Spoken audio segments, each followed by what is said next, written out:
Good afternoon student. मैं Radhika institute of teacher training से दीपा ठाकुर आपकी टीचर। बच्चों, जैसा कि आप जानते हो आप 4th सेमेस्टर के हो और आपका 3rd पेपर है निर्देशन एवं परामर्श। आज मैं आप लोगों को परामर्श का अर्थ बताऊंगी। ओके बच्चों, आज मैं आपको परामर्श का अर्थ और परामर्श की विशेषताएं और परामर्श और निर्देशन में क्या अंतर है वो समझाऊंगी। ओके बच्चों, चलिए हमारा फर्स्ट टॉपिक है परामर्श। परामर्श क्या है? उसका अर्थ दो व्यक्तियों के भावात्मक संपर्क में आने पर एक व्यक्ति के द्वारा दूसरे व्यक्ति की समस्या हल करने के लिए दिया गया सहयोग ही परामर्श है। बेटा, जैसे कि आप जानते हो निर्देशन में बहुत सारे व्यक्तियों को एक साथ निर्देश दिया जाता है, पर परामर्श में ऐसा नहीं होता। परामर्श में सिर्फ दो व्यक्ति होते हैं और भावात्मक रूप से दोनों आपस में जुड़े होते हैं। जैसे किसी व्यक्ति को किसी भी चीज़ के बारे में कोई समस्या होती है और उसे हल करने के लिए जब दूसरा व्यक्ति उसकी समस्याओं को हल करने के लिए कोई समाधान करने के लिए कोई सलाह या मशवरा देता है तो उसे कहते हैं परामर्श। और परामर्श में ये होता है कि व्यक्ति की इच्छा के अनुसार होता है कि वह उस समस्या को जो समाधान उस व्यक्ति ने दिया है उसे वो अपनाए या ना अपनाए। परामर्श में परामर्शदाता कोई भी परामर्श देता है और परामर्श जो प्रार्थी है, जो परामर्श ग्रहण करता है, वह सोच विचार करता है कि हाँ, इस समस्या का समाधान करने के लिए क्या सही है क्या गलत है, और उसमें वह सोच विचार करके अपने निर्णय के हिसाब से वह भी कोई भी फैसला लेता है, उसे कहते हैं परामर्श। ओके बच्चों, जैसा कि इसमें बताया है, दो व्यक्तियों के भावात्मक संपर्क में आने पर एक व्यक्ति के द्वारा दूसरे व्यक्ति की समस्या हल करने के लिए दिया गया सहयोग ही परामर्श है। चलिए अब हम आपको बताते हैं परामर्श की विशेषताएं। ओके बच्चों, चलिए फर्स्ट है हमारा परामर्श एक व्यक्तिगत प्रक्रिया है, सामूहिक नहीं। इसका मतलब है परामर्श जो होता है व्यक्तिगत प्रक्रिया होता है, सामूहिक नहीं होता है। ओके बच्चों, चलिए दूसरा आता है परामर्श प्रक्रिया में केवल दो व्यक्तियों का संपर्क होता है। यदि दो व्यक्तियों से अधिक के मध्य विचार विमर्श होता है तो वह परामर्श नहीं है। ओके बच्चों, परामर्श तीसरा आता है हमारा परामर्श निर्देशन की एक विधि है, अतः यह एक निर्देशीय प्रक्रिया है। बच्चों यहाँ पे आप ठीक कर लीजिएगा, यज लिखा है इसको यह बना लीजिएगा। ये जो यज है इसको यह लिख लीजिएगा, यह। ओके बच्चों, चलिए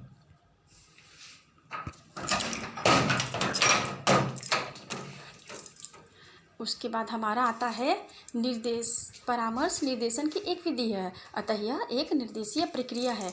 परामर्श में परामर्शदाता अपने निर्णय या विचार परामर्श प्रार्थी पर लादता नहीं। इसका मतलब है बेटा, जो परामर्श जो दाता है वह अपने जो निर्णय या विचार परामर्श प्रार्थी पर लादता नहीं है, थोपता नहीं है, वह उसे सिर्फ सलाह या मशवरा देता है और परामर्श प्रार्थी अपने निर्णय कर सकता है कि वह उसके लिए क्या सही है या क्या सही नहीं है। ओके बच्चों, निर्देश में क्या होता है कि कोई भी निर्देश एक दे दिया जाता है, उसे मानना ही पड़ता है, पर परामर्श में ऐसा नहीं है। परामर्श में क्या होता है कि उसको मानना है कि नहीं मानना है वह उसके ऊपर है। ओके बच्चों, उसके बाद नेक्स्ट हमारा आता है परामर्श प्रक्रिया परामर्श प्रार्थी केंद्रित होता है, जिसमें पारस्परिक विचार विमर्श वार्तालाप तर्क वितर्क द्वारा परामर्श प्रार्थी को इस योग्य बनाया जाता है कि वह अपने स्वयं के लिए निर्णय लेने में समर्थ हो सके। परामर्श प्रक्रिया में परामर्श प्रार्थी केंद्रित होता है, वो केंद्र बिंदु होता है, उसमें उसको विचार विमर्श करने की और वार्तालाप करने की क्षमता होती है।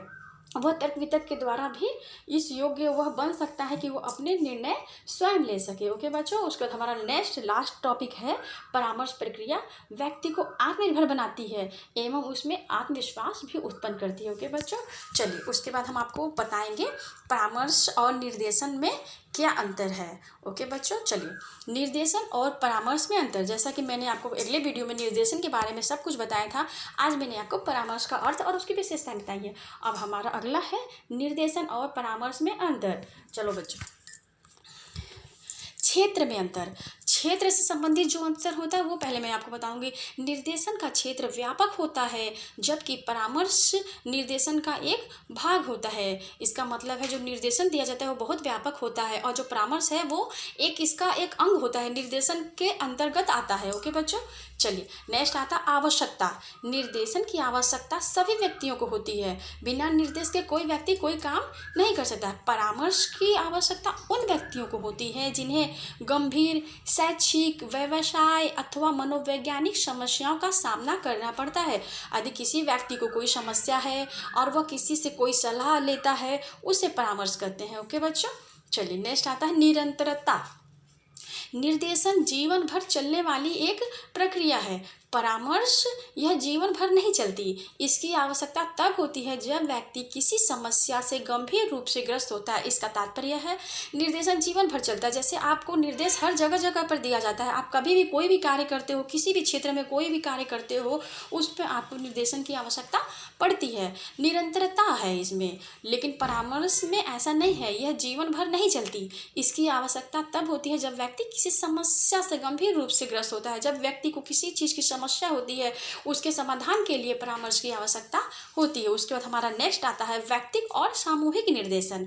निर्देशन व्यक्तिगत और सामूहिक दोनों प्रकार से दिया जाता है। जो निर्देशन होता है व्यक्तिगत भी होता है और सामूहिक भी होता है, लेकिन परामर्श अधिकतर केवल एक व्यक्ति को दिया जाता है। ओके बच्चों, परामर्श में अधिकतर एक व्यक्ति को दिया जाता है। अगर आवश्यकता हो तो कुछ और लोगों को दिया जाता है, बट इसमें सिर्फ एक ही व्यक्ति को दिया जाता है।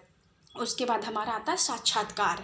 साक्षात्कार निर्देशन प्राप्त करने के लिए स्वयं प्रस्तुत होने की आवश्यकता नहीं होती है। जैसे कि आप बता रहे साक्षात्कार, इसमें निर्देशन के लिए स्वयं प्रस्तुत होने की आवश्यकता नहीं होती है। निर्देश हमें बस दे दिया जाता है, उसे हमें फॉलो करना पड़ता है।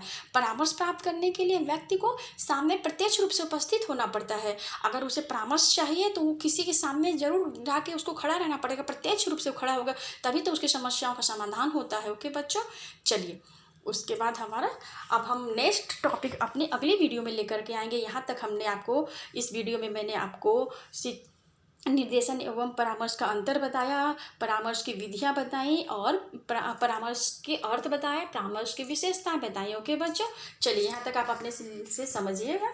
Okay, good bye.